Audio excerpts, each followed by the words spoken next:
Jadi dari terminal, tidur di terminal yang gitu kan. Awal-awalnya alkohol, rokok udah jelas. Obat. Hampir semua narkoba lah, semua sudah semua dirasa ya. Hasis, ganja, sabu, inek, LSD, alah semualah.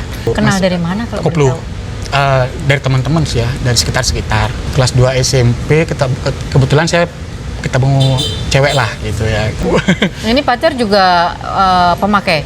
Saya minum juga di sekolah kan. Jadi di meja bawah itu ada minuman. Hah? Pernah itu saya ranking 42 dari 45 murid. Wah, ya, bagus. Saya 2 bulan nggak masuk. Ranking 3 dari bawah. Saya tidak ingin anak saya itu seperti saya. Kalau belum ketangkep, mumpung belum ketangkep, mumpung belum mati, berhenti.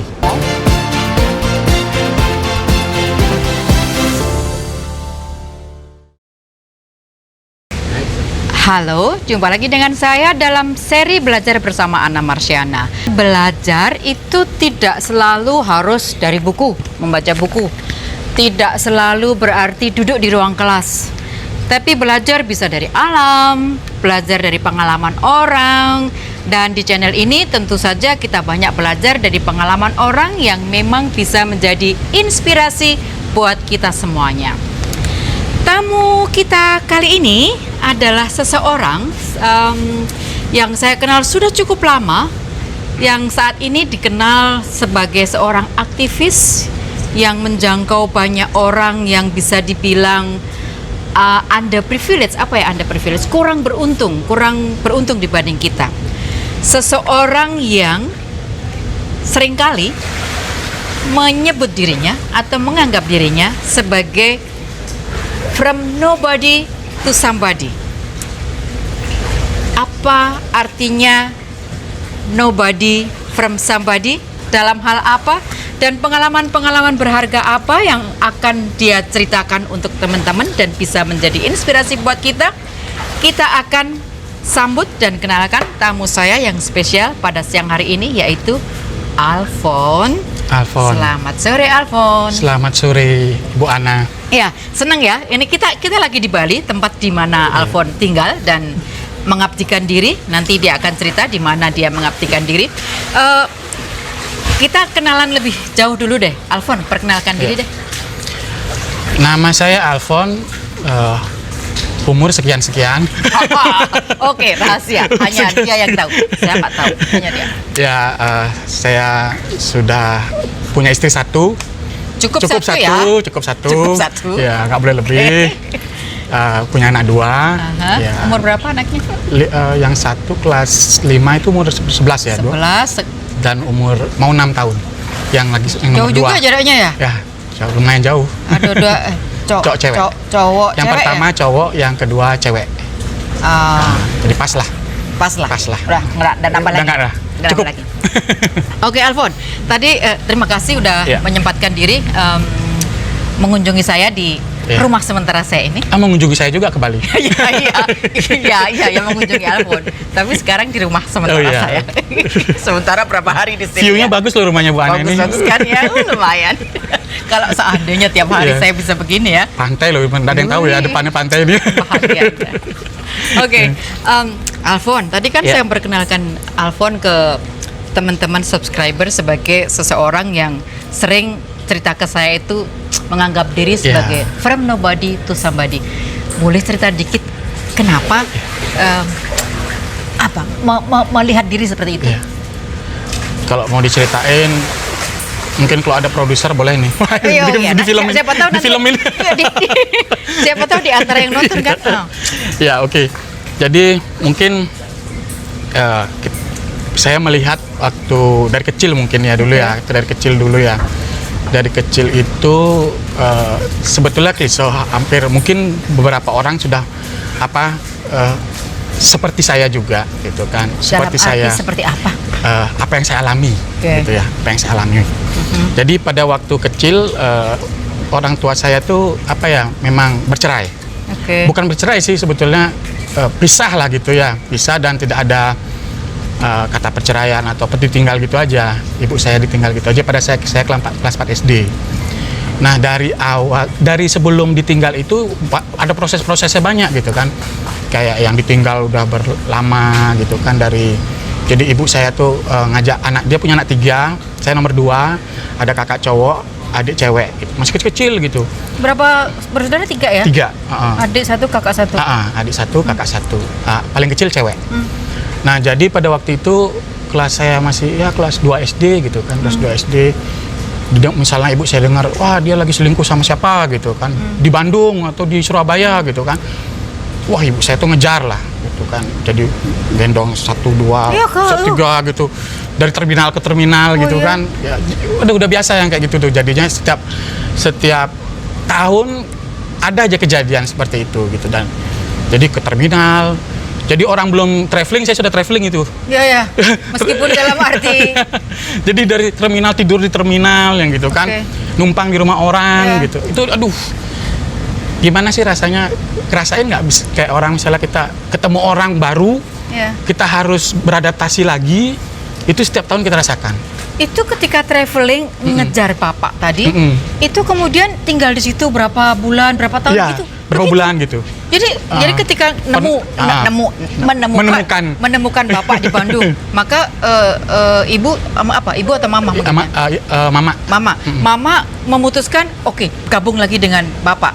Terus karena minta maaf atau apalah gitu kan. Sekian bulan atau paling dia pulang kembali lagi. Oh, setelah sekian bulan balik lagi. Balik ke Bali. Berarti Alfon dan saudara-saudara sekolahnya terganggu? Sering terganggu. Sangat sering. Jadi bisa nggak sekolah sebulan, bisa nggak sekolah 2 bulan, kayak gitu. Jadi aku baru tahu ya ini. Ini sisi saya mengenal Alfon udah lama, tapi ini sisi lain yang baru saya dengar. Dengar ya.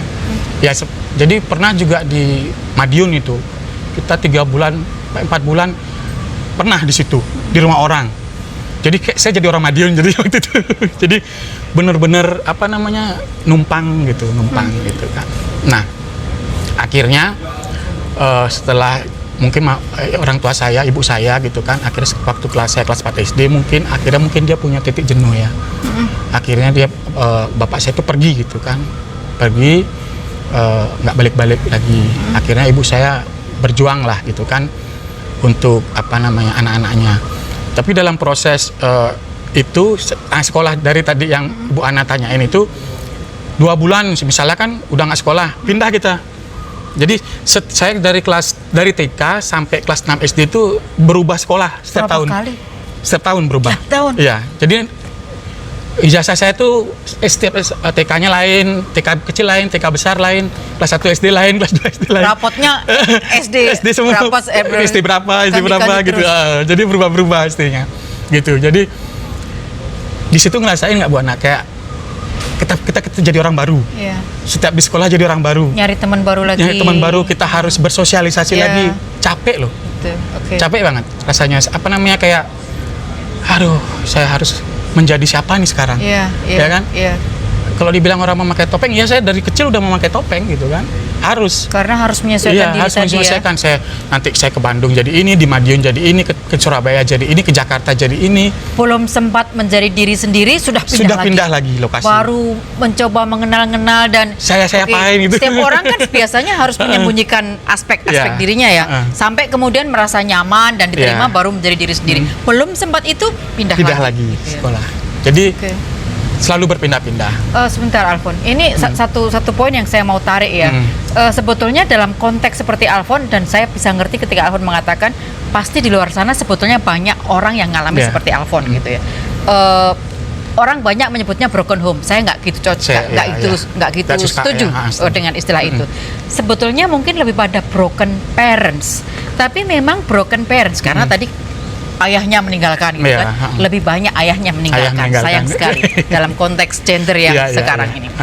Sebetulnya broken parents, tapi broken parents ini kemudian membuat kalau dalam konteks ayah meninggalkan, ibunya harus struggling dengan anaknya, lalu akibatnya anak-anak terdampak menjadi broken family. Tapi sebetulnya home masih ada, dalam arti masih bisa diciptakan. Tapi itu tidak mudah gitu. Itu satu pelajaran yang saya tarik untuk ibu bapak di luar yang mengalami hal ini. Broken parents tapi jangan sampai broken home untuk Saya bisa dibilang Keluarga. broken home. Oke, Belum, lanjut. nah ini kelas 4 SD. Jadi awal kelas 4 orang tua kan nggak punya biaya, kita menyekolahkan 3 anaknya.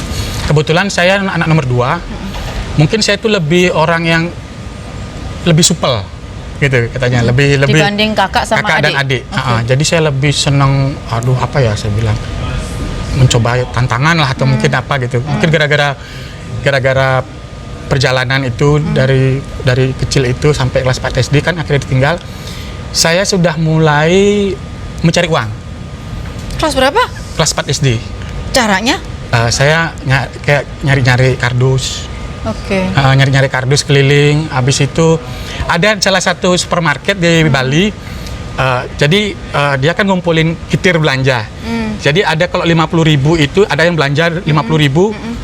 Kita bisa ambil, kalau nggak diambil sama yang belanja itu, kita bisa ambil, kita jual, bisa itu. Jadi banyak orang yang ngumpulin itu untuk ditukar hadiah.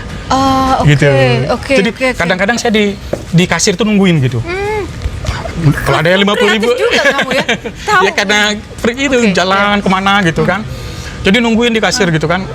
50.000 nggak diambil. Wih, kan nggak diambil sama orangnya, dia mungkin nggak ngumpulin apa hadiah, mungkin kita lah yang ngumpulin gitu. Biar kita bisa tukar sama uang gitu kan. Itu habis itu nyari kardus, kerja di cuci motor gitu, tukang kunci apa namanya, ahli kunci gitu kan, macam-macam gitu. Iya. Jadi tukang apa namanya, di restoran jadi apa, waiter gitu. Masih SD sih waktu itu kan, belum ada, masih boleh ya kan, belum, undang-undangnya belum ada, masih belum ini ya, hak anak belum ada, undang-undang perlindungan anak juga belum ada. Oke. Jadi masih lah waktu itu. Jadi cuci motor, apa namanya, pokoknya semua pekerjaan kita ambil. Nah, sama juga saya di sekolah saya tuh kan di sebelahnya itu kuburan gitu ya, setro namanya kalau di Bali. Jadi kalau orang habis ngaben kan ada tuh uang bolong namanya, uang Bali yang uang bolong. Oh, yang uang kuno tuh. Ya, itu kita kadang-kadang cari, Kumpulin. itu bisa dijual mahal itu. Karena akan dipakai lagi untuk ngaben, untuk upacara. Oke. Jadi seperti itu. Jadi Pemainnya mana ya? Hah, jatuh di mana? Kok bisa jatuh? apa namanya, sampai itu saya mencari. Jadi sekolah itu kan, aduh gimana ya rasanya, kayak misalnya ada saya nggak ngerasain, mungkin keluarga saya juga, kakak saya juga, adik saya, misalnya kayak kita belajar kayak bukan studi banding, apa ya istilahnya, wisata gitu kan, itu kan harus ngasih uang ke sekolah. Itu saya nggak pernah ikut karena memang nggak punya uang. Itu Ya kan? sampai kelas berapa? Ya kayak gitu tadi. Sampai saya SMP kelas 2, kelas 3. Lulus SMP. Masih di SMP. Sambil tadi sampai Ya. lulus SMP. Itu saya bisa kemana-mana itu, bisa sampai, dan dari itu saya memang udah jarang tinggal di rumah sebetulnya. Jadi tidur di mana? Nomaden. Di jalan. Ya di tempat rumah teman kadang gitu. Jadi teman ini gitu. Jadi memang nggak pernah di. Dan mama tahu. Tahu. Jadi dia juga nggak, intinya gini, susah juga mungkin dia Ya, mau ngelarang gimana, dia juga nggak mampu gitu kan, tapi dia sudah berusaha lah gitu, dia jadi tukang cuci baju orang gitu kan, gitu. Jadi ya saya lah yang berusaha gitu. Makanya saya bilang sering sama ibu saya gitu kan, sekarang ini cerita bisa Mama baru nggak pernah ngelihat iPhone-nya, tak bilang gitu. Kenapa? Karena saya paling jarang di rumah, gitu. Karena sudah, wah kemana-mana, bisa tiba-tiba saya di Surabaya, gitu, sama teman-teman, bisa tiba-tiba di Jakarta, gitu. Jadi, apa namanya, benar-benar keliling lah, gitu, keliling. Jadi, seperti itu, gitu. Dan mulailah di SMP itu udah mulai pergaulannya tambah, ya kan. Karena kan saya di jalan, di jalan. Selalu ketemu orang baru.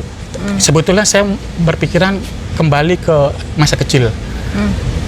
Mulai males ketemu orang untuk ngobrol gitu loh. Ya kan, aduh males, saya harus apa namanya, basa-basi. Ya kan, udah mulai males ketawa-ketawa, apa kayak yang berusaha membuat orang senang, padahal kita nggak senang gitu kan, gitu. Capek lah gitu. Nah disitulah saya kayaknya, di situ sudah mulai kenal minuman. SMP?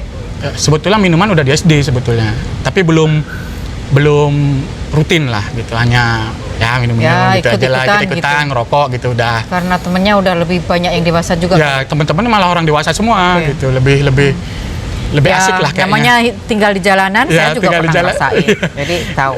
lebih enak gitu kan. lebih bebas. Ya, lebih merdeka. bebas, merdeka. Ah, terus? Dan mereka juga senang ngajak saya kemana-mana gitu kan. Ya. Gitu. Jadi adik Mungkin bisa disuruh-suruh. suruh-suruh. Benar, adik yang disuruh-suruh gitu. Waduh. Makanya akhirnya ya sudah, akhirnya mulai kenal minuman di kelas 2 SMP. Saya mulailah udah kenal minuman, udah mulai. Nah, SMP itu udah mulai rutin Minum. alkohol. Awal-awalnya alkohol, rokok udah jelas. Mohon Apa maaf. namanya, obat. Yang itu yang baru saya mau tanya. Ya, Mohon maaf. ya. Ke yang terlarang-terlarang. Ya, sudah Ya. mulai. Iya. Awalnya obat dulu. Kenal dari mana kalau Koplo. boleh tahu? Dari teman-teman sih ya, dari sekitar. Koplo. Pil koplo. Pil koplo dulu. Yang ringan-ringan. Nah, ringan-ringan standarnya. Naik. Kelas 2 SMP kebetulan saya ketemu cewek lah gitu ya, ketemu cewek saya lebih dewasa umurnya. Dia sudah SMA kayaknya, saya masih SMP. Dikenalin lah apa yang lebih tinggi gitu kan, lebih tinggi apa namanya, ya mulailah di situ kayaknya inilah duniaku gitu sekarang kan. Jadinya saya tidak sadar saya ketemu orang bukan saya merasa seneng gitu kan mabuk ini ya kan, mabuk. Tapi pada waktu saya makan alkohol gak enak juga nih, ketemu sama orang ngomongnya mabuk alkohol ya kan. Wah, nggak enak juga nih, mulai kan pembenaran di kepala aja sebetulnya. Kalau yang mabuk yang satu ini nggak kedeteksi, nggak ketahuan, nggak ada baunya. Baunya nggak ada gitu kan. Padahal orang juga tahu Tahu mabuk, ini. ngomongnya nggak jelas. Oke. Gitu. Akhirnya, Abang kok romantis banget. wih, so sweet Awas sekali ya, nanti kalau ada yang cem-cem, Iya, berat nanti. Ya. Kalau nggak mau pulang gimana nanti? gimana coba? Thank you. Ini kalau di Bali emang harus gini ya, jadi lebih after. Iya. Oke deh, biar jadi orang Bali. Jadi orang Bali. Lama-lama di Bali tinggal. Iya. Kayaknya gitu. Beli villa. Amin, amin, amin. Ya, sorry keputus. Oke, jadi itu Obat. Habis itu kelas 2 SMP mulai obat terus masih. Akhirnya sudah mulai di SMP. Itu obat beli apa gratis? Awal-awal kan memang teman-teman Dikasih ngasih, ya, ya teman-teman ngasih biasa. Selalu Akhirnya yang gitu beli. awalnya ya, dikasih gratis. Sebetulnya karena kita yang mau juga sih. Karena kalau teman kadang-kadang dia juga nggak mau berkurang kan Emang barangnya. awalnya Alfon minta, enggak kan? Saya memang mencari. Oke. Saya memang mencari. Kan apa namanya? Karena pelarian tadi. Pelarian, saya mencari. Jadi kalau orang bilang saya dijerumuskan, enggak, saya Ya, nyari ya, kok oke, gitu. oke. Saya nyari. Ya, ini Alfon sportif ya. Sportif, Tidak menyalahkan orang lain, tapi oke, saya mencari Saya karena mencari. Saya males dengan diri sendiri gitu mungkin ya. Oke. Jadi saya menjadi seseorang yang berbeda gitu kan. Ceritanya gitulah. Pada waktu itu. Pada waktu Ya, itu, gitu. Terus? Nah, akhirnya sudah mulai saya pacaran masih kan. Jadi pacar saya lama lah ini. Tahu yang jelek-jelek sampai yang jelek banget gitu. Ini pacar juga pemakai. Dia Enggak. dia enggak sebetulnya, cuman minum, cuman make kayak Yang ringan-ringan. ya yang ekstasi yang gitu make lah dia. Oke. Ya dia make lah, tapi saya ternyata nantinya saya lebih gawat gitu. Akhirnya Terus? mulai kenal lah Putau, mulai kenal ya kan. Tapi kelas dengan semua itu lulus SMP. lulus. Bagusnya saya pernah lulus, lucunya lulus. apa maksudnya, pernah itu saya ranking 42 dari 45 murid. Wah, Ya, bagus. bagus. Saya Ranking 2 bulan 3. nggak masuk. Ranking 3 Dari bawah. Tapi saya bilang, saya 2 bulan nggak masuk, masih 42 dari 45 hebat. murid, kan lebih hebat masih kan. Ya. Artinya tuh masih ada. Masih ada yang lebih bodoh dari saya. Ya, lanjut. Tapi di sekolah itu memang saya penentang ya, memang selalu yang paling menentang apa-apa pun pasti saya gini. Karena saya memang mungkin orangnya senang sesuatu yang nggak agak yang gini, saya pasti ngelawan gitu orang dari. Nah dari situ itu pas saya nggak dinaik, itu maunya nggak dinaikin sebetulnya itu, tapi ibu saya marah-marah ke sekolah. Jadi ada juga dia marah-marah. Ya, oke. Akhirnya naiklah saya dengan ranking itu. Ya udah terima ya oke lah, saya diterima, yang penting naik ya kan. Itu akhirnya sampailah SMA itu ya seperti itulah. Saya tidak tahu yang namanya orang SMA sekarang tuh kan yang pacaran di sekolah, kayaknya asik tuh kan Sekarang kan saya ngeliat tuh, wah pacaran kayak lagu-lagu nostalgia SMA gitu. Saya nggak tahu itu ya. Kamu punya nostalgia tapi lain. Saya bilang gitu. Saya sering gini kalau ada orang anak-anak yang gini pacaran atau apa, saya kadang-kadang bilang, ya nikmatilah dulu gitu kan. Jangan sampai seperti saya gitu kan. Jangan sampai seperti saya. Saya itu nggak tahu sebetulnya seperti apa sih masa SMA saya itu gitu. Nggak tahu gitu. Karena apa? Karena ya sudah terpikirkan untuk pakai aja gitu. Tapi masih beruntung ya. Ini kita orang Indonesia ini kan selalu merasa beruntung. Ada bagusnya kita ya. Selalu merasa masih ada sisi beruntung. Ya, saya masih beruntung Alfon masih keterima SMA. Dan bisa lanjut sampai lulus kan? Ya, walaupun sekolahnya yang penting lulus lah. Ya kadang-kadang ya yang penting lulus. Nggak jadi salah juga. Yang penting lulus. Ya, penting lulus. Terus SMA masih lanjut? Masih pakai? Masih pakai. Itu udah mulai heroin. Itu guru-guru nggak tahu ya, Fon? Taunya mereka minum ya kayaknya. Saya minum juga di sekolah kan. Jadi di meja bawah itu ada minuman. Hah? Iya, Pak. Serius? Sampai kamu bawa ke sekolah? Iya, minuman. Gitu. Kalau biasanya mabuk sebelum. Nggak pernah dipanggil? Nggak pernah. Sebelum zaman dulu mungkin ya. Kalau zaman sekarang beda ya. Zaman dulu juga saya nakal dipanggil guru BP. Pernah saya dipanggil sekali gara-gara merokok aja. Ketahuan. Saya bolos aja dipanggil. Oh, dipanggil hanya karena rokok. Nggak pernah ketahuan itu minum di. Nggak di meja. Nggak ketahuan. Pernah ribut sama guru juga, tapi mungkin karena apa ya, guru mungkin atau guru dulu nggak ngeh atau saya guru nggak tahu juga ya. Jadi sebetulnya kita sudah minum, jadi keripik minuman itu di meja kan biasa di tempat buku tuh, itu biasanya ada tuh. Jadi kayak gitu. Itu terus sampai lulus SMA? Ya, sampai lulus masih. Untungnya lulus. Dan masih. Jadi itu sudah ngerokok sebentar, ngerokok, minum, obat, sekolah, tapi semua uang yang dipakai untuk rokok, minum itu tadi karena masih sambil kerja tadi. Kerja, mulung kerdus, semua itu masih. Oh enggak, itu sudah mulai kenal pacar kan? Oh, jadi pacar saya yang pacarnya yang biayai. Pacar. Oke. Udah mulai agak gini lah, apa namanya, tingkatannya udah mulai agak naik lah gitu. Nah setelah tamat SMA, saya kayaknya putus juga lah sama pacar saya ini. Putus, tapi kan saya nggak bisa berhenti pakai. Apa nggak bisa di rumah aja putus? Putusnya kayak layangan gitu, layangan putus. Putusnya di kayak sinetron. Aku nggak ngerti apa maksudnya. Dia aja yang ngerti sebetulnya. Putus di jalan tadi. Emang nggak bisa di rumah putusnya? Bisa. Putusnya putus nyambung nih sebetulnya udah. Putus nyambung udah berapa kali? Oke, putusnya di jalan. Di jalan. Putus. Kayak kabel gitu. Kayak kabel. Kayak kabel. Terus? Ya akhirnya ya seperti itu. Akhirnya ya orang tua dia nggak setuju lah, kayak gitu-gitulah ya kan. Ya siapa sih yang setuju sama saya gitu kan itu ya. Ya bisa saya ngerti. Nggak jelas gitu kan, nggak jelas gitu. Tapi setelah saya putus ya saya nggak tahu ya. Kehidupan saya itu saya kadang-kadang memang gini loh, apa ya, dibilang kamu tuh kayak bapak kamu gitu misalnya. Pada waktu itu sering banyak yang bilang saudara-saudara, apalagi saudara-saudara paling sering, karena saya gini, wajah seperti bapak, ya kan. Habis itu dilihat mungkin udah ngeliat aja udah males gitu kan. Lalu dianggap nakalnya seperti ya bapak. Bapak gitu.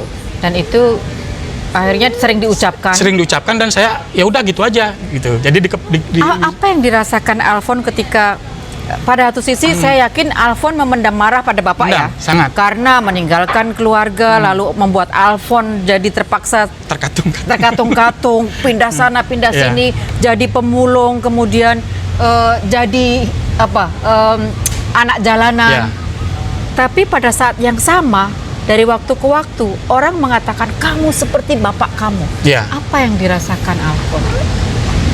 Saya mikir bener sih saya, apakah benar saya seperti itu gitu kan? Kalau benar ya sudah sekalian aja gitu. ya kan, itu pada waktu itu. Ya pada waktu itu Pada ya. waktu Kita itu. kita bicara pada waktu itu. Ya. Ya udah gitu. Jadi saya setelah itu putus itu memang saya ganti-ganti cewek dan saya memang lebih mudah mencari cewek gitu kan. Gitu. Saya Ya cakep. ganteng nggak sih gitu. Cuman nggak tahu lah ya. Mungkin cewek itu punya buta. keberanian lebih dari cowok-cowok yang lain. Ya gitu mungkin kan. juga gitu. Padahal saya nggak punya apa-apa, jalan nyeker. Saya ngajak teman-teman yang lebih kaya dari saya, punya mobil, punya macam-macam. Oke, karena pergaulan luas. Jadi saya kadang-kadang minjam kendaraan itu gitu kan. Jadi gitu. Ada loh Alfon, orang yang seperti itu yang saya tahu. Iya. Hidup di jalan, naksir anak jenderal Iya. dengan cara pinjam mobil orang. Iya. Akhirnya dapat, sekarang orang itu jadi salah satu tokoh yang sangat ditakuti oleh banyak Orang. politisi di Indonesia. Nggak perlu saya sebut siapa. Ya mungkin hampir seperti itu. Oke, lanjut. Jadi saya tapi mereka tahu saya nggak punya apa-apa gitu. Saya kadang-kadang saya juga minder kan. Nggak kerja lagi? Enggak, karena saya ngikutin teman. Jadi teman saya kan kaya-kaya. Ya kan? Enak juga hidupmu ya. Kan Lulus karena SM. supel. Ya, Karena supel. ya, oke, itu kelebihan. Jadi pasti kamu banyak disukai Mungkin ya, oleh mungkin teman-teman teman-teman. orang-orang kaya. Kamu Ya. mungkin membawa kegembiraan di antara Ya, mereka. mungkin. Oke, itu berapa tahun itu kamu seperti itu? Wih, lama sekali. Jadi itu terus ya sampai sekitar umur berapa ya saya itu ya. Seperti itu. Akhirnya mereka kan tamat, udah akhirnya punya, ada yang udah nikah akhirnya. Akhirnya kan saya sudah nggak bisa lagi kan. Teman-temanmu nggak ada yang kuliah? Ya akhirnya ada yang kuliah. Oke. Jadi saya juga pisah jadinya juga kan. Saya nggak punya uang kuliah. Ngeliat, jadi saya juga kayak orang kuliahan Bu Ana. Ya, karena teman-temannya Iya, mahasiswa. saya ngikut ke kampus gitu, duduk di sana padahal saya nggak kuliah. Oke. Jadi kayak anak kampusan Iya, juga iya, gitu. iya. Saya tahu apa yang dipelajarin, Iya. gitu. Saya tahu semua gitu. Jadi mungkin saya lebih mahasiswa daripada mereka. Tanpa bayar Tanpa ya? bayar. Oke. Gitu. Jadi seperti itu. Akhirnya udah lama-lama juga akhirnya kan saya mungkin sudah beda mereka, ya kan. Akhirnya saya diajak ketemu atau gimana ceritanya, akhirnya saya ke dunia malam mulailah dunia malam. Jadi mulai di situ saya pakai sabu, pakai macam-macam lah ya kan, inek, semua lah di situ. Hampir semua narkoba lah semua sudah semua dirasa ya. Hasis, ganja, sabu, inek, LSD, semua lah. Itu ya semua ya kan. Apalagi di dunia malam akhirnya diskotik, karaoke. Ya, di Bali pada waktu itu ya kita tahu lah. Tahun 90-an itu kan. Kita tahu klub-klub mana yang Ya. memang penuh kayak begitu. Ya. Oke. Mulailah saya pacaran dengan cewek-cewek karaoke-nya kan. Nah, di situ mulai. Jadi hidup dari wanita lagi di situ. Jadi saya pacaran dengan istilah pasti CO-nya ya, CO-nya cewek yang untuk pemandu lagu lah ya. Kalau sekarang disebut apa? Plural LC pemandu ya? lagu. LC. Sekarang LC.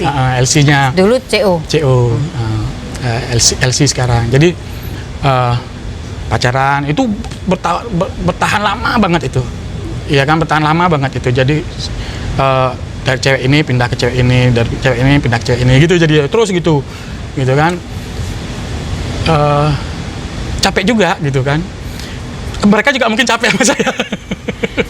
Jadi ternyata capek juga ya Alfon. Capek. Padahal itu kan kamu nggak perlu kerja. Nggak perlu kerja. Hidup dari klub ke klub, Yeah. dibiayai oleh cewek-cewek cantik, seksi. Ya. Minum, makan, obat gratis. Ya. Capek juga. Kenapa capek? Capeknya kan saya menunggu orang. Habis itu kayak cowok nih, kan perlu harga diri juga lama-lama, ya kan? Saya yang jemput dia kerja jam 3 pagi gitu kan, pulang kerja, ya oke. kan? Harus habis itu saya nganter dia ketemu sama tamu. Aneh nggak ya gitu, saya pikir kan? Lucu nggak gitu kan? Gitu kayak film-film gitu kan? Iya, Ya saya udah ngalamin itu gitu. Jadi dia ketemuan janjian sama siapa, dia pulang bawa uang, kayaknya aneh gitu saya gitu lama-lama gitu kan. Dan saya ingin berhenti juga pakai. Sudah mulai. Oke. Sudah mulai di saat itu sudah mulai heroin ini kan nggak bisa berhenti. Ya kan? Susah gitu loh untuk berhenti itu. Boleh saya tanya, seberapa buruk dampak memakai obat-obatan itu pada Alfon pada waktu itu?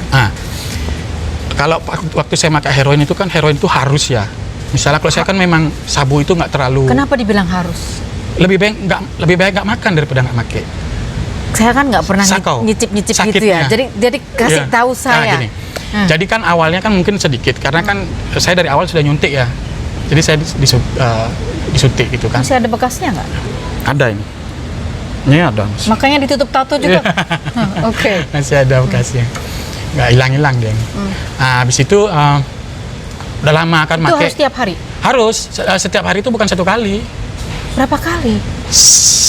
Sepuasnya, sebanyak-banyaknya kalau bisa perlu. Misalnya gini. Pada waktu itu rata-rata berapa kali? Aduh, kita misalnya kan kalau nggak punya uang gitu kan, pokoknya 5 paket, 6 paket itu harus lah ya. Itu 1 paket dulu itu awalnya awalnya pernah 20.000, 25, 50, 100, terus 50 akan meningkat kan. Nah, misalnya saya punya uang gitu kan, bisa beli 1 gram, bisa habis 1 hari, ya kan? Wow. Misalnya kalau nggak punya uang, 1 paket, 2 paket, 3 paket, 1 hari 3, 4 paket bisa juga gitu. Jadi nggak bisa kita Kalau sampai nggak punya uang sama sekali? nggak bisa, harus Kalau nggak punya sama sekali? harus gimana pun caranya cari. Apa yang Alfon lakukan? Nah, di situ capeknya di situ. Jadi gini, kita make itu orang pemakai itu otaknya nggak pernah berhenti berpikir. Ya, itu capeknya. Kan nggak berhenti kita make, ya kan? Kita sudah berpikir kepala ini untuk make lagi dan bagaimana mencari uang, ya kan? Untuk bisa dapat Untuk lagi. dapat lagi, ya kan? Sudah, aduh siapa lagi yang kita tipu ya? Nah, misalnya gitu ya kan? Siapa lagi yang kita ambil ya? Barangnya siapa nih ya? Itu sudah bingung kan? Udah. Ya? Nah, itu kan lama-lama habis semua itu. Habis semua peluang-peluang kita bertahun-tahun. Habis itu, ya kan? Cewek pun lama-lama bosen juga, ya kan? Ini laki Sudah habis semua uang ngabisin saya, duit saya. ya kan? Walaupun cinta lama-lama bosan juga dia kan, gitu kan? Saya juga capek juga sebetulnya. Udah banyak cara berhenti.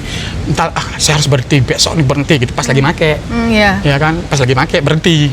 Besok saya harus berhenti. Justru pas lagi make, pikiran itu datang. Iya, karena kan lagi nggak sakit.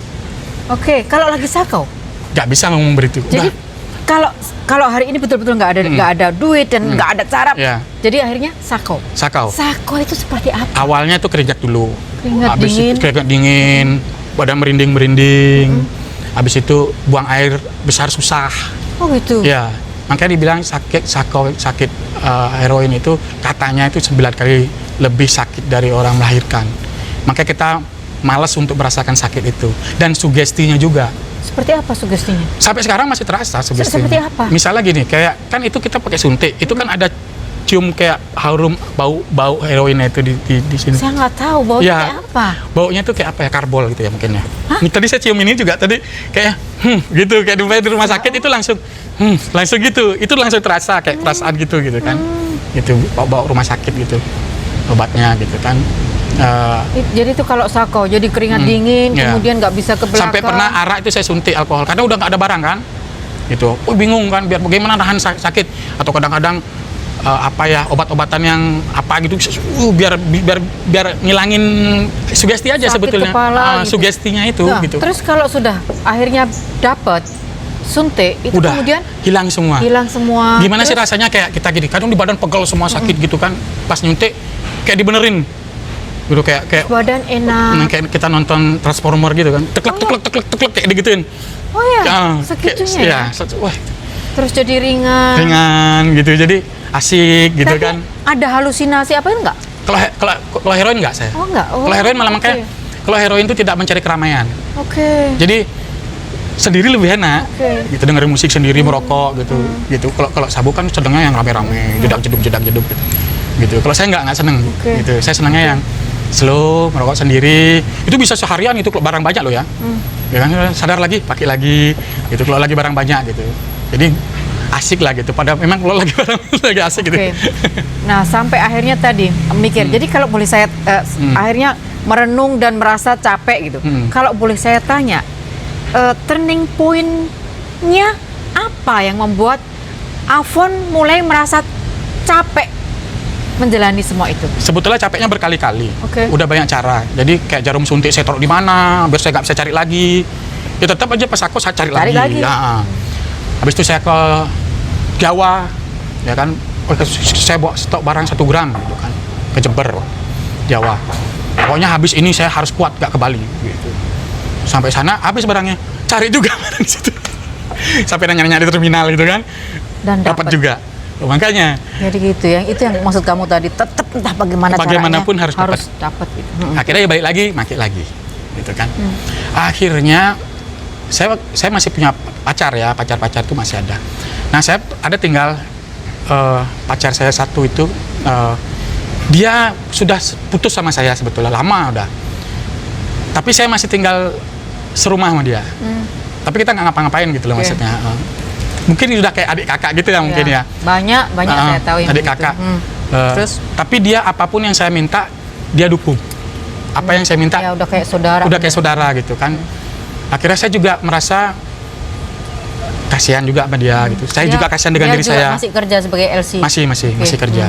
Terus? Akhirnya saya ngomong sama dia. Nah, waktu itu adalah teman-teman saya yang sudah berhenti duluan jadi aktivis, ya kan. Waktu itu Ham Reduction ya. Kayak masih tahun-tahun itu masih 99 gitu, 2000 masih Ham Reduction. Jadi bagi-bagiin jarum gitu kan. Gitu kan. Dulu kan susah nyari jarum, kita beli, akhirnya datang program Ham Reduction. Di situ mulai ketemu teman-teman, ditawarin mau kamu direhab. Nah, itu. Ada rehab baru waktu itu. Dan rehabnya tahun 99 tuh ya? Tahun 2003 saya direhab. 2003. 2002 sampai 2003 kayaknya. Jadi mulai muncul rasa capek dan keinginan berhenti tahun berapa? 2000. Lalu 2003 direhab. Ya, direhab. Karena ketemu dengan teman-teman Harm Reduction. Iya, Harm Reduction direhab dan untungnya saya mendapat rehab yang bagus. Apakah saya berhenti? Tidak. Oke, tidak. kenapa? Itu ada programnya 3 bulan primary, habis itu ada apa gitu. Pokoknya habis itu yang 3 bulan tuh 3 bulan tuh nggak boleh keluar sama sekali. Itu di panti rehab. Di panti rehab. Tapi fasilitas semua terjamin lah. Itu panti baru. Di Bali kan tuh? Di Bali, panti baru dan yang punya itu salah satu pejabat lah. Okay. Gitu. Bagus lah gitu. Pejabat di Jakarta. Habis itu oke lah, akhirnya 3 bulan kemudian boleh keluar tapi diantar. Misalnya kita makan, nonton, main biliar, ditemani gitu sama staffnya, konselornya. Oke, habis itu yang 3 bulan kemudian ada halfway house namanya. Kita boleh keluar sendiri gitu, sebentar. Misalnya kita sekolah atau kita kursus atau kegiatan gitu boleh. Di situ mulai lagi otaknya gitu. Padahal kan ketika 3 bulan dan 3 bulan itu sudah mulai bersih kan? Bersih. Ya, kan otak sugesti nggak. Sebentar. Ketika program in-house rehabilitation, kemudian lanjut apa yang ditemani tadi, itu membersihkannya supaya tidak sakau. 1 mingguan lah. Pakai apa? Nggak bisa pakai apa-apa. Jadi tahan aja itu sakitnya. Jadi udah menggigil. Ya, tahan pokoknya. Gitu? Ya, tahan aja itu. Paling dikasih ya, paling minuman, paling kita minum kayak apa namanya? Apa sih yang itu tuh? Yang untuk biasa orang sakit gigi itu aspirin. Ya kayak paracetamol kayak gitulah gitu. Jadi sama lah gini. Kayak untuk nahan aja sebetulnya. Padahal sebetulnya nggak hilang juga gitu. Ya disugesti juga. Sugesti aja. Okay. Ini kan sugestinya ini yang lebih gila-gilaan sebetulnya. Oke. Itu kemudian tadi mulai half house. Bisa keluar. Ya? Halfway house bisa keluar. Bisa keluar. Ketemu lagi sama teman-teman. Ketemu lagi gitu kan. Ayo beli gitu lagi. Akhirnya kan kita ada istilahnya sebelum memulai pagi itu kita kayak baca, adalah bacaan gitu kan, untuk setiap harinya tanggal ini baca ini gitu kan. Itu saya pas keluar sekarang itu saya beli untuk stok besok. Jadi di dalam rehab itu saya belum pakai. Sebentar, saya sedikit agak nggak ngerti. Sebelum rehab sudah mulai ada keinginan capek menjadi orang yang seperti ini. Saya mau berhenti. Kemudian ada kesempatan rehab. Dan sebetulnya sudah mulai bagus. Kok masih lagi? Itulah.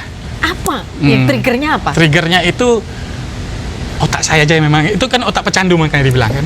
Okay. Otak pecandu itu kecanduan itu akan hilang pada saat kita meninggal katanya.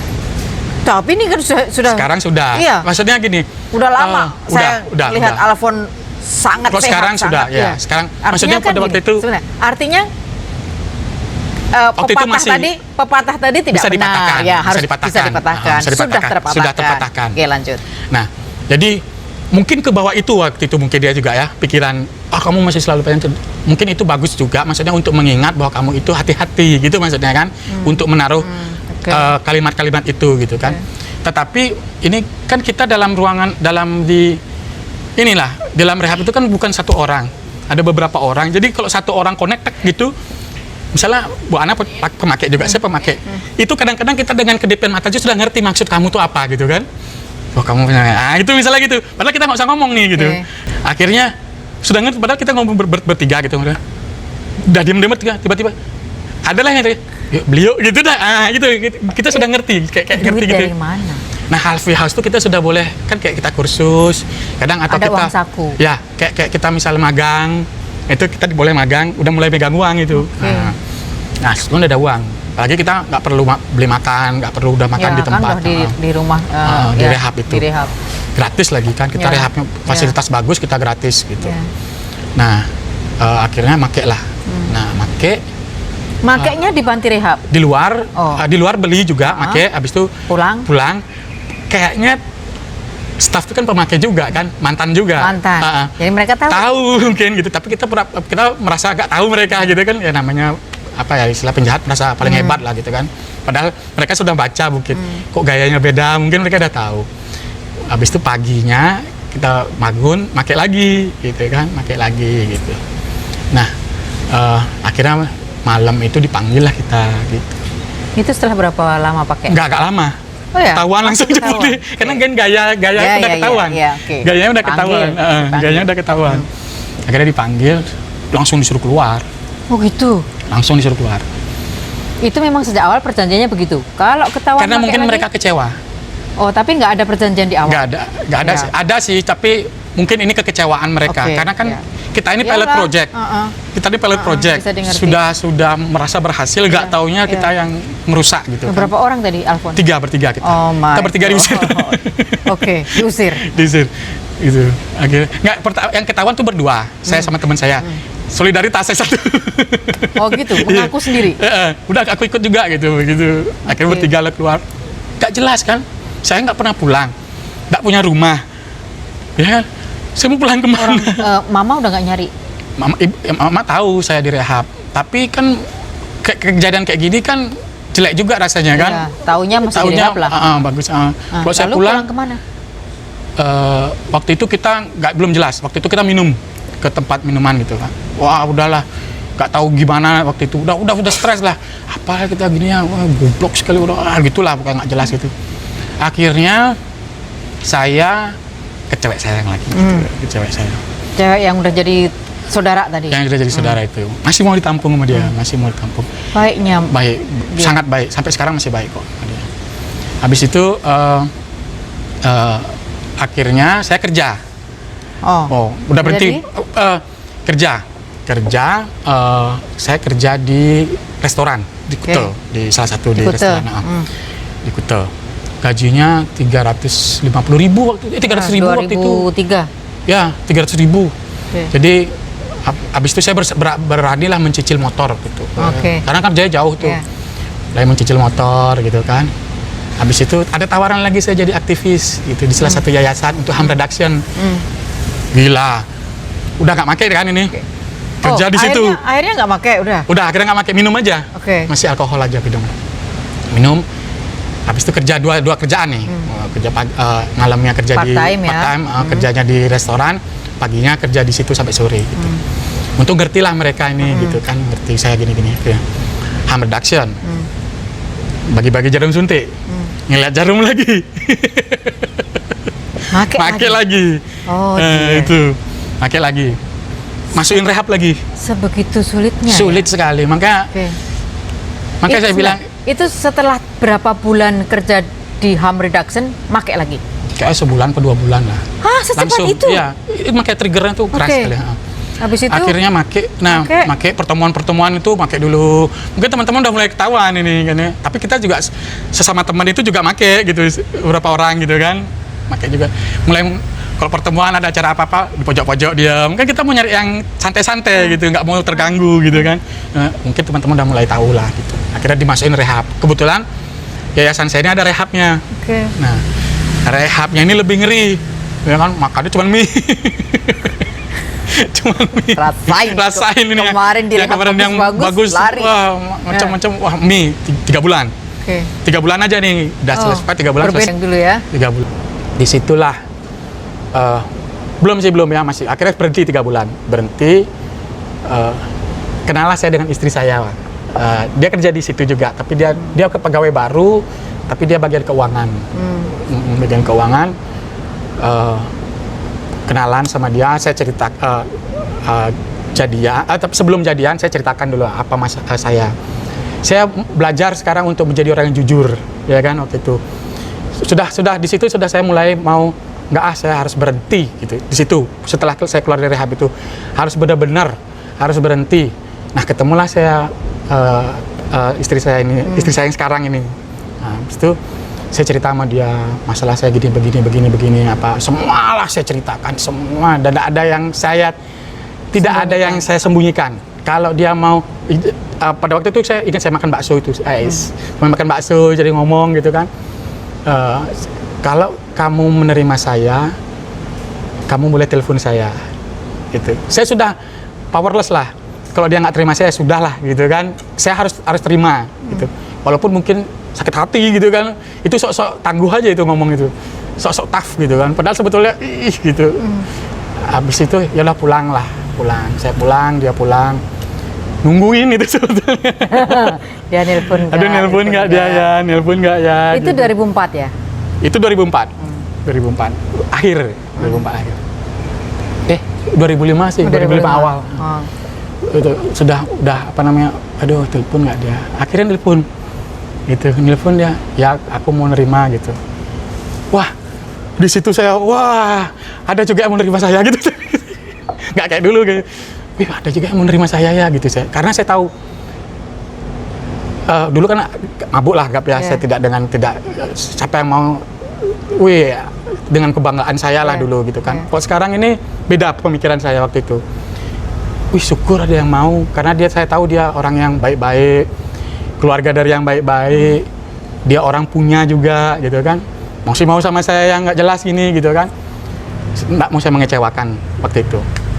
Akhirnya saya mulai pacaran sama dia, dia berhenti langsung, dia sebulan apa 2 bulan kerja di situ langsung berhenti kerja karena bukan karena Alfon kan? Gini juga kan, di situ juga ada nggak boleh nggak boleh pacaran, nggak boleh berelasi, nggak punya berelasi di situ. Ada aturan itu. Ada aturan gitu, jadi nggak boleh berelasi. Jadi dia yang keluar, dia ngalah, karena dia juga malas juga.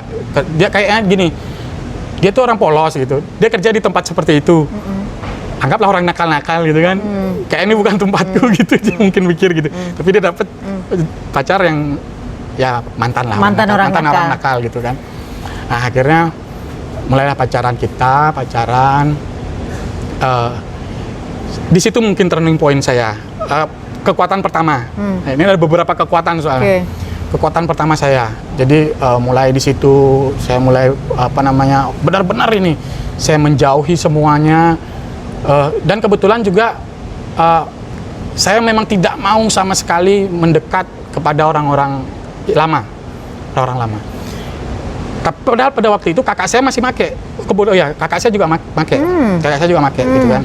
Kakak saya masih make waktu itu. Jadi pada saat saya kerja, saya waktu itu memang benar-benar struggle. Kakak saya make, saya enggak. Itu benar-benar gimana gitu kan.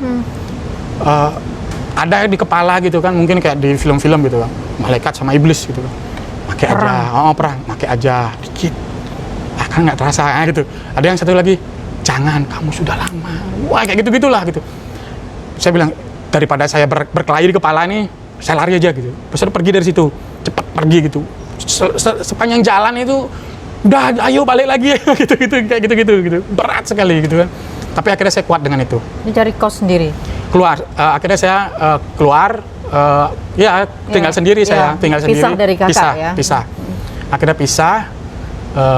Saya sama pacar saya, akhirnya di tahun 2006 memberanikan diri menikah. Sebetulnya saya tidak berani, tapi pacar saya ngajak saya nikah. Sebetulnya, tapi waktu itu untung ada tabungan dikit-dikit gitu loh. Dia timingnya bagus, dia kerja ngajak nikah itu timingnya pas gitu kan. Ada tabungan dikit gitu kan, akhirnya dia ngajak nikah gitu. Menikah itu sudah, hidup saya sudah bagus lah, bilangnya saya bagus, kayaknya ini apa yang saya doakan, apa yang saya minta pada saat saya mabuk juga. Itu kan saya setiap mabuk itu kan pengen berhenti kan berdoa kan. Berdoa, entah saya berdoa sama siapa gitu kan. Doa itu kan tidak harus ya Tuhan begitu. Doa itu adalah harapan terdalam dari hati kita gitu ya. Entah itu. siapapun yang saya minta waktu itu kan, keyakinan apa yang saya yakini gitu kan. Doa itu juga bisa meminta kepada diri sendiri sebetulnya. Bisa. Karena pada akhirnya diri sendiri yang harus mewujudkan. Ya kan?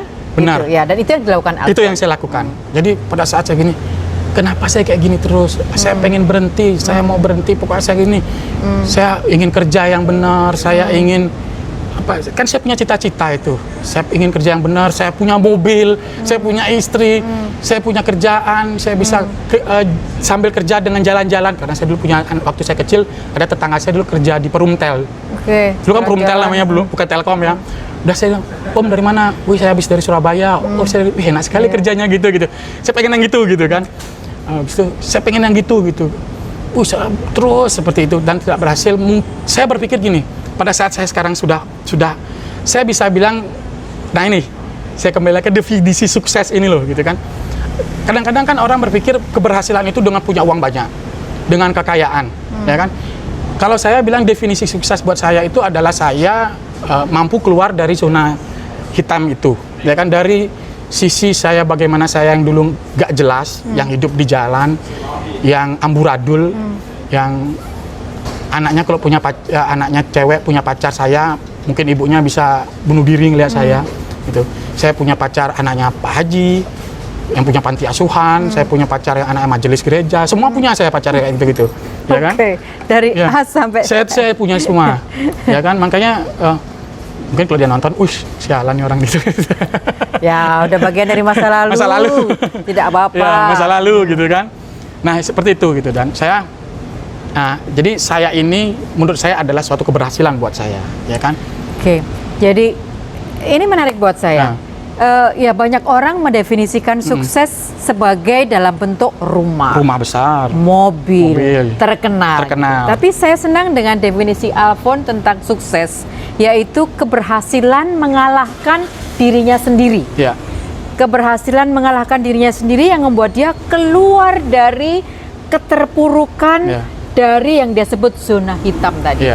Saya sepakat, setiap orang yang berhasil mengalahkan sisi gelap dirinya, itulah sukses yang sejati. Saya sepakat dengan itu. Oke, terima kasih Alfon, lanjut.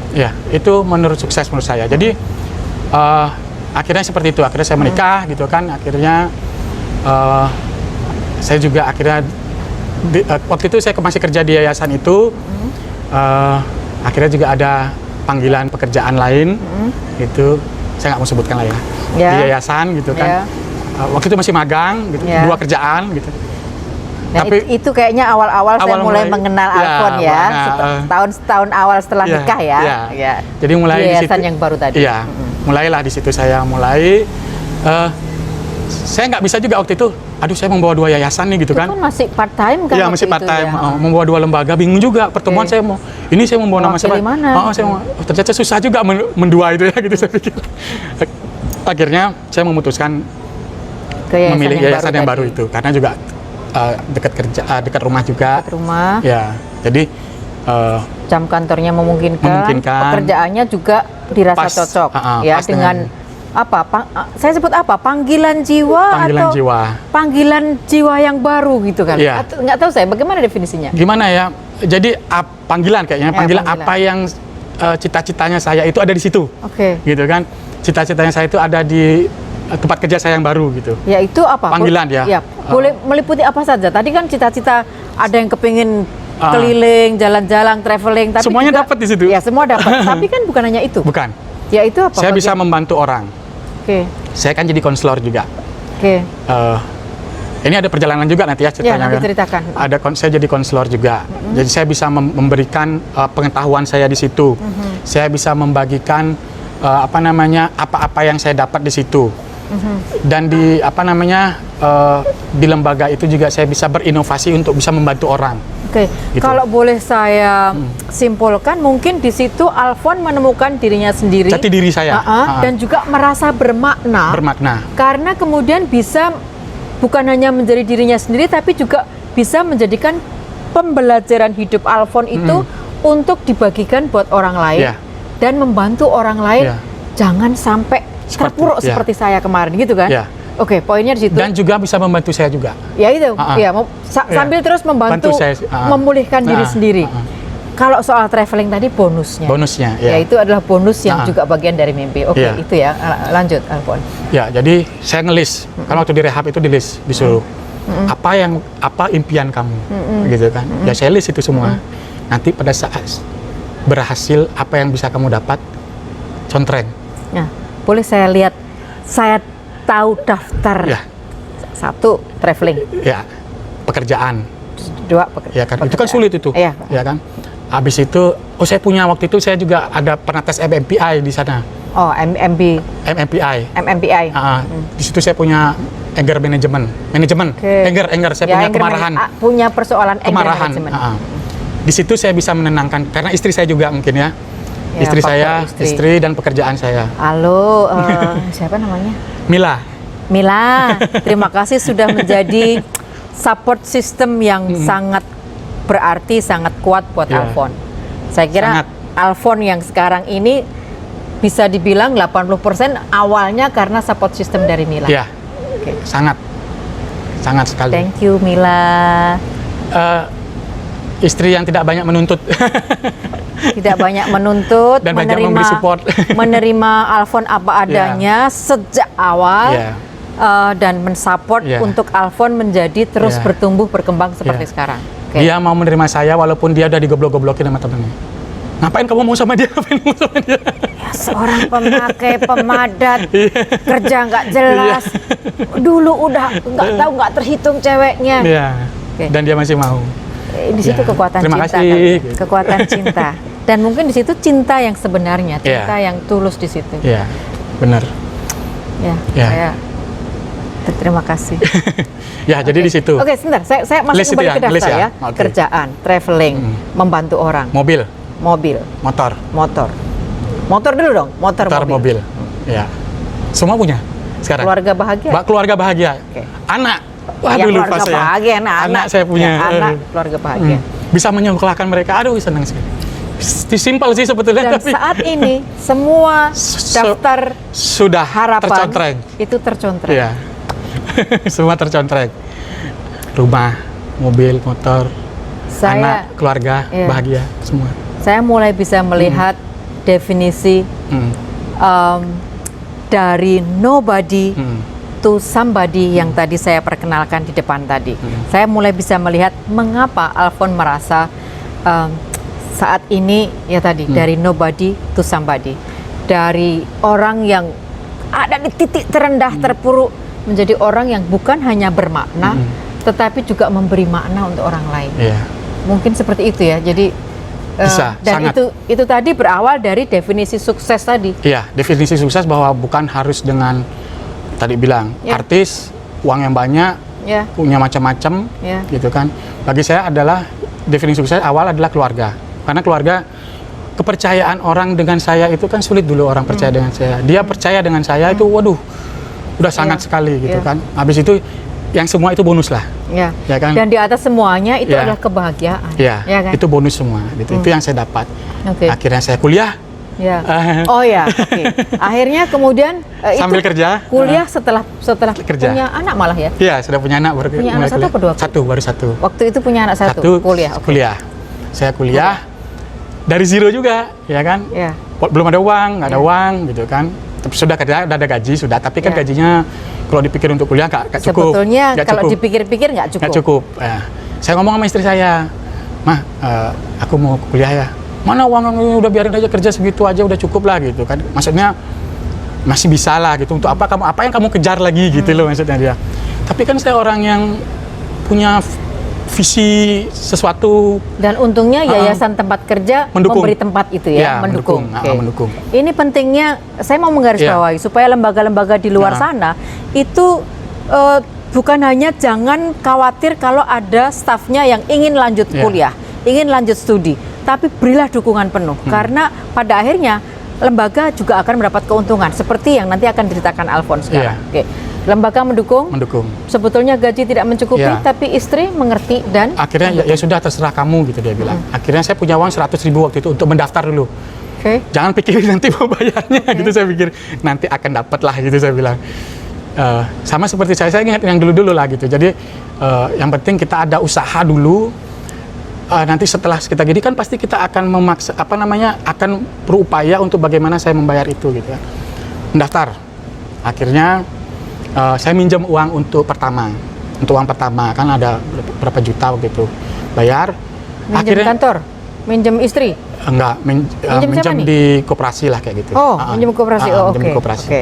Jadi akhirnya saya bayar. Akhirnya saya mulai mengaktifkan diri di kampus. Mengaktifkan diri. Aktif lah saya akhirnya jadi korti. Ini sebentar. Bagaimana membagi diri? Kerja full time, keluarga full time, kuliah plus aktivis kampus. Aktivis di kampus. Mungkin dari dulu itu karena katanya orang ya, ada orang bilang, aduh saya nggak bisa, saya sibuk gitu kan. Padahal orang yang paling sibuk itu adalah orang yang paling bisa mengatur waktu. Benar. Mungkin gitu ya. Kalau mau pekerjaan Anda selesai, carilah orang yang sibuk. Iya, karena dia pasti akan bisa mengatur waktu. Jangan cari orang yang nggak ada kerjaan. Iya, pasti dia bilang sibuk.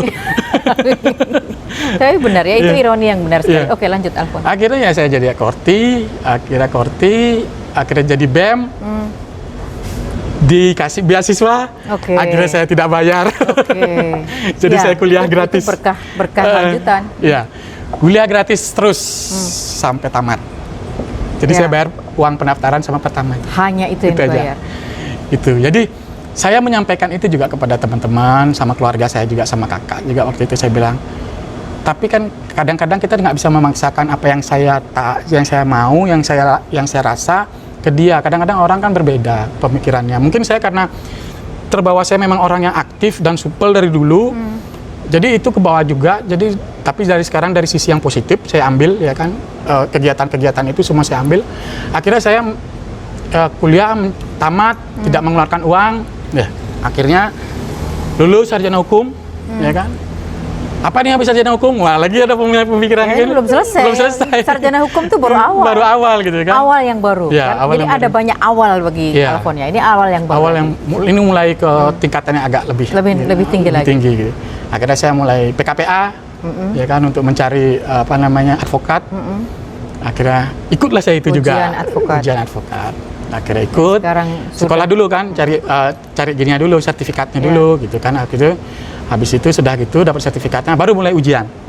Habis udah PKPA udah dapat sertifikat kan, masa ini lagi, masa kamu percuma dong baru dapat sertifikat, belum dapat KTA-nya, ya kan, ujian lah, ya kan. Bentar, jelasin KTA. Ntar orang kira kartu tanda agunan, kartu tanda advokat. Kartu tanda advokat. Kartu tanda advokat. Iya, jadi anggota lah ya kan. Jadi kita sudah menjadi advokat. Anggota Pradi. Ya. Sorry ya, Pradi. Kok sorry? Anggota Pradi? Anggota Pradi. Habis itu akhirnya saya lulus ujian. Jadilah saya advokat. Gitu. Sampai sekarang masih. Jadi sekarang saya mungkin bagi yang nonton pada waktu sih nggak kebayang ya bagaimana tadi bertahun-tahun terpuruknya Alfon dari mulai kelas 4 SD terlunta-lunta dengan keluarga, dengan mama dan saudaranya kesana kemari, kemudian akhirnya terjerumus ke jalanan, terjerumus ke alkohol, terjerumus ke obat terlarang, sampai sakau seperti tadi, rehab, masih lagi jatuh. Tapi kemudian betul-betul bisa bangun dan Alfon yang saya lihat sekarang adalah Alfon yang betul-betul memiliki komitmen yang sangat tinggi pada pekerjaannya, juga pada statusnya sebagai advokat. Karena di dalam pekerjaannya kan Alfon sebenarnya masih banyak melakukan pekerjaan yang sangat terkait dengan pendampingan. Ya, sekarang udah mulai ke KDRT. Pendampingan, pencegahan pada teman-teman risiko tinggi HIV juga, ya. Saya Dan juga itu jadi kan konselor juga. Ya, itu kan dunia yang dulu dekat dengan Alfon gitu. Menjadi konselor, kemudian mendampingi mereka.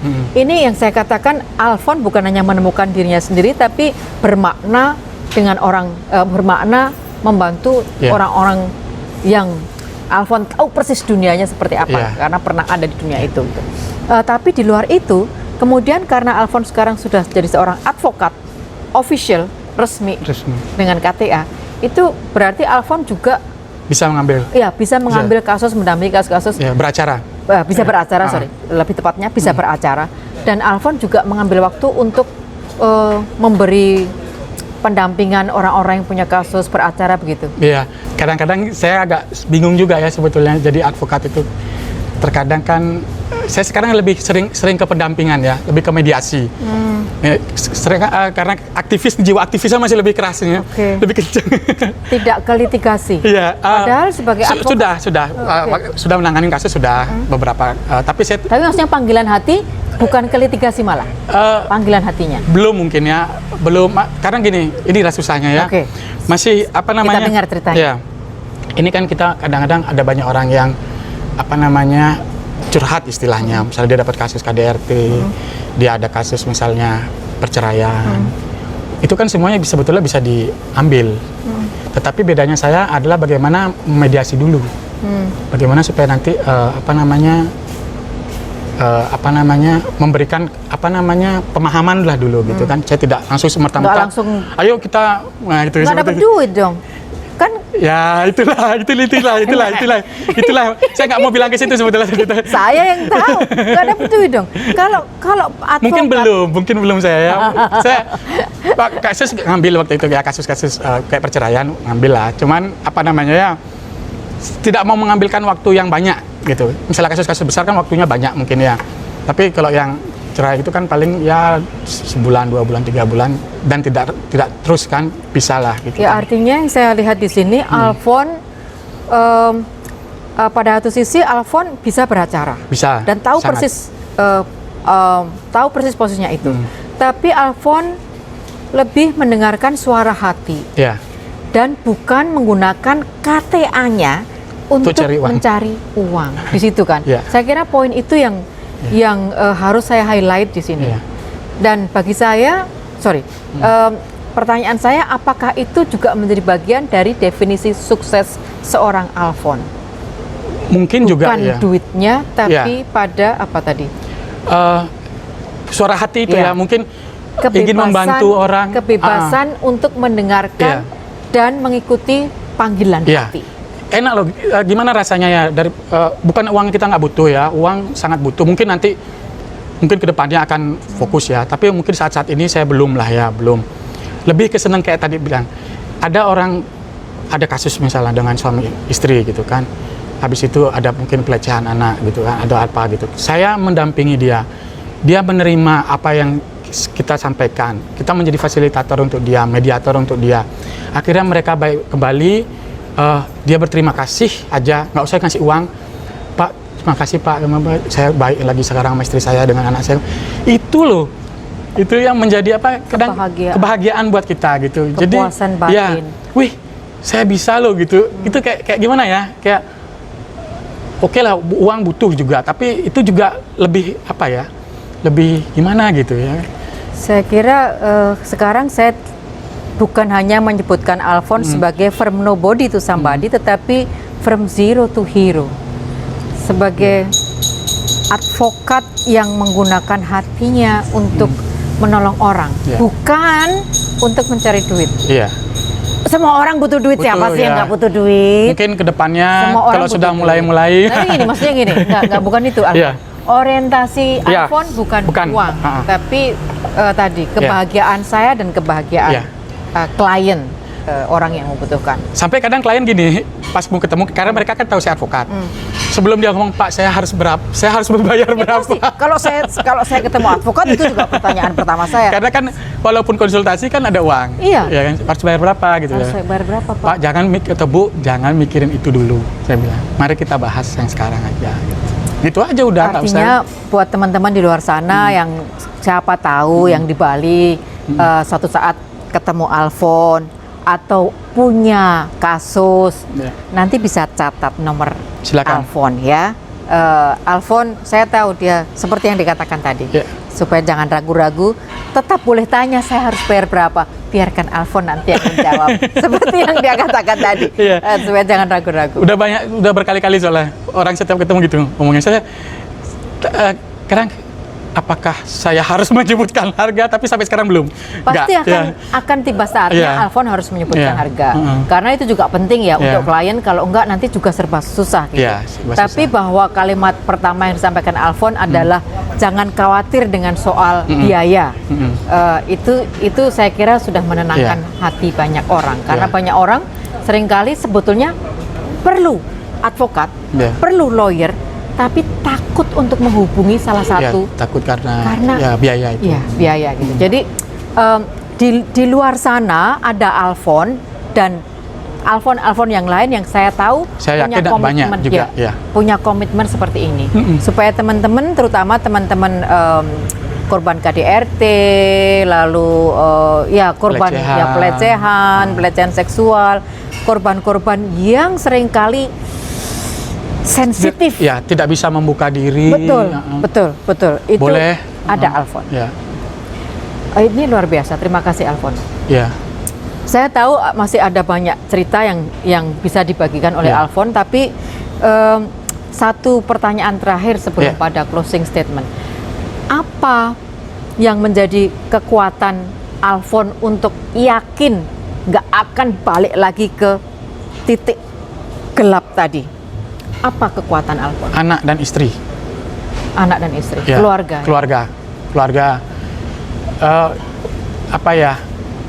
Saya bisa begini juga karena mereka, ya kan. Selain juga dengan doa-doa saya, gitu. Jadi dan kemauan saya juga, gitu kan. Ini kan, kemauan saya juga. Jadi doa tanpa ada motivasi dari saya, dari diri kita sendiri, tidak ada gunanya. Dari dukungan keluarga. Juga sangat berguna gitu. Jadi banyak hal yang yang saya melihat sekarang bahwa orang-orang itu mulai sayang sama saya gitu. Dan saya tidak mau menyalahgunakan kepercayaan mereka kepada saya gitu. Dulu orang melihat saya takut lari gitu kan. Saya mau minjem uang, orang takut gitu. Sekarang orang nawar-nawarin uang supaya saya minjem ya gitu. Itu kan udah berbeda gitu kan. Udah berbalik gitu kan. Nah, jadi banyak hal yang keluarga sih yang paling dan lingkungan di tempat kerja juga mendukung. Ya, dengan tempat kerja juga mendukung, di keluarga di rumah mendukung. Anak sangat kalau saya ngeliat tuh kayak saya tuh melihat anak saya tuh, saya tidak ingin anak saya tuh seperti saya. Tapi kadang-kadang saya berpikir apakah saya protektif nanti gitu. Saya kira Alfon yang bisa menjawab. Saya takut juga gitu kadang-kadang gitu. Karena kan gini, Bu Ana, kadang-kadang di kepala ini agak lebar lagi gitu ya. Takutnya kan gini, kita sudah mendapatkan semua kehidupan, ya kan, merasa lah ya, atau mungkin seperti itu, pengalaman hidup yang berat. Apapun semua, bagaimana sifat orang, karena saya harus mempelajari sifat orang dari kecil loh ya, ketemu orang baru, sekolah baru lagi, kan saya harus mempelajari orang ini gimana ya, itu sudah saya pelajarin dari kecil. Sementara anaknya Alfon nanti tidak di dunia itu. Dan saya dilema sebetulnya, tapi saya ingin memberikan yang terbaik gitu kan. Saya udah belajar banyak, saya tidak mau memaksakan diri saya, tetap saya dengan anak saya, apa keputusan kamu, saya bilang itu sudah saya pelajari, jangan terserah papa gitu misalnya dia, papa nggak mau, saya bilang gitu, kakak, saya manggil yang kakaknya, kakak harus punya tanggung jawab dan punya keputusan sendiri, saya bilang gitu, walaupun misalnya saya beli baju, kakak baju yang mana? Terserah papa, nggak mau terserah. Harus Nggak boleh keputusan. kata terserah, Ya, nggak ada harus kata punya- terserah. Harus keputusan dari kakak sendiri, gitu saya bilang. Gitu. Jadi hal kecil sejak tanggung kecil ya, ya, tanggung sejak jawab kecil, walaupun keputusan itu simple kayaknya, tetapi itu harus punya keputusan. Bagaimana saya untuk berhenti itu kan keputusan yang berat sebetulnya. Betul. Tapi kita harus mempunyai keputusan itu, gitu. Oke. Kalau bisa saya tarik adalah kekuatan Alfon yang membuat Alfon menjadi dirinya yang seperti sekarang. Tadi sudah dikatakan yang membuat dia turning point dia adalah pacar yang sekarang jadi istri, Ya. yang menerima dia apa adanya. Jadi penerimaan kita atas orang lain memang sangat menolong orang itu untuk kemudian betul-betul memiliki kepercayaan diri. Ya. Ketika saya diterima, ya saya harus mempertanggungjawabkan gitu, membuktikan Membalasnya ya, dengan membuktikan baik. dengan bahwa saya memang bisa baik Ya. gitu. Jadi second chance yang diberikan Ya. oleh si mantan pacar, Ya, mantan pacar. yang sekarang jadi istri maksud Ya, saya, istri yang sekarang. Mbok, dia orang Bali bukan? Bali. Mbok Mila ya, Mila. Mbok Mila. Itu luar biasa. Kemudian yang kedua, sampai akhirnya jadi istri. Yang kedua, kekuatan Alfon yang kedua adalah keluarga. Ya. Alfon sekarang adalah seorang suami yang merasa harus bertanggung jawab untuk istrinya, dan seorang bapak dari 2 anak yang harus bertanggung jawab. Istri dan anak, keluarga inilah yang menjadi kekuatan Alfon. Setiap kali Alfon ingin atau punya pikiran yang tadi katanya nggak hilang itu tadi, selalu ingat bahwa ada keluarga yang mencintai, yang mengharapkan, yang mempercayai, dan itu Alfon harus membayar balik dengan membuktikan kepercayaan dan cinta kasih mereka. Yang ketiga yang saya catat kekuatan Alfon adalah lembaga tempat kerja. Dalam hal ini sistem lembaga yang mendukung. Kemudian teman-teman di kantor yang mendukung. Ini saya selalu mengatakan menurut penelitian, kalau tidak salah, nanti teman-teman yang nonton bisa koreksi saya, kalau tidak salah, ada penelitian yang mengatakan sebetulnya sekitar 70% orang menghabiskan waktunya dengan teman-teman kantor dan di kantor. Karenanya lingkungan kerja itu menjadi penting banget. Kalau lingkungan kerja tidak membuat kita happy, pergi. Kalau lingkungan kerja tidak membuat kita bertumbuh, pergi. Karena itu penting untuk kita bekerja di lingkungan kerja yang secara sistem maupun secara budaya manusianya, budaya kerja dan budaya manusianya itu membuat kita happy dan mendukung kita bertumbuh. Dan ini yang untungnya Alfon mendapatkan itu. Dan yang keempat adalah kepercayaan Alfon kepada kekuatan doa, dalam arti harapan untuk dirinya sendiri agar terus menjadi yang lebih baik, lebih baik gitu. Saya senang definisi doa dari Alfon tadi ya, tidak harus dalam doa ya Tuhan, gitu, tapi lebih pada tadi. Lebih apa ya? Seperti kita ngobrol gitu ya. Iya, ngobrol dengan diri sendiri. Ngobrol dengan diri sendiri. Oke. Ada 4 itu yang menjadi kekuatan yang menurut saya penting dan karenanya saya garis bawahi. Oke, closing statement Alfon. Di luar sana, saya tidak banyak kenal, tapi saya banyak membaca, saya banyak tahu di media. Saya kira Alfon juga tahu banyak orang yang mungkin saat ini atau minimal mungkin ada orang yang masih terjebak di lingkaran hitam tadi. Apa yang bisa Alfon sarankan, nasihatkan untuk mereka agar mereka bisa menjadi minimal orang seperti Alfon saat ini? Kalau belum ketangkep, mumpung belum ketangkep, kalau belum mati, berhenti aja. Oke, sebentar. Simpel aja sebetulnya. Kalau belum ketangkep, mumpung belum ketangkep, mumpung belum mati, berhenti. Iya, simpel ya. Kadang kita tahu kalau orang make urusannya 2 aja, ya kan? Meninggal, ketangkap, udah. Apalagi? Saya kira ini closing statement yang sangat kuat, sederhana tapi kuat. Oke, saya ulangi lagi. Mumpung belum ketangkep, mumpung belum mati. Sebentar, tadi ada 4. Apa tadi? Kalau nggak ketangkep. Kalau nggak ketangkep, mumpung belum ketangkep, mumpung belum mati, berhenti saja. Berhenti saja. Thank you Alfon untuk ceritanya, untuk kita. Saya banyak hal yang mengejutkan saya, tetapi saya belajar banyak dari Alfon bahwa seterpuruknya kita, kalau kita meyakini kita masih punya kekuatan, kalau kita meyakini ada orang di luar sana yang masih mendukung kita, dan ketika kita ketemu dengan orang yang sangat tulus meyakini, mempercayai, mencintai kita, memberi kesempatan kita, maka kita akan bisa jadi orang apa saja yang kita mimpikan, dan orang lain mimpikan menjadi orang yang sukses seperti Alfon dan berani keluar dari zona nyaman. Berani keluar dari zona nyaman. Sampai di sini obrolan kita. Sekali lagi terima kasih Alfon karena sudah berbagi untuk channel ini, berbagi untuk teman-teman dari siang sampai sore hari ini. Jadi untuk teman-teman di luar sana, jangan lupa untuk terus belajar, terus menjadi cerdas, cintai diri sendiri, dan cintai terus negeri kita. Sampai jumpa. Sampai jumpa. Alfon.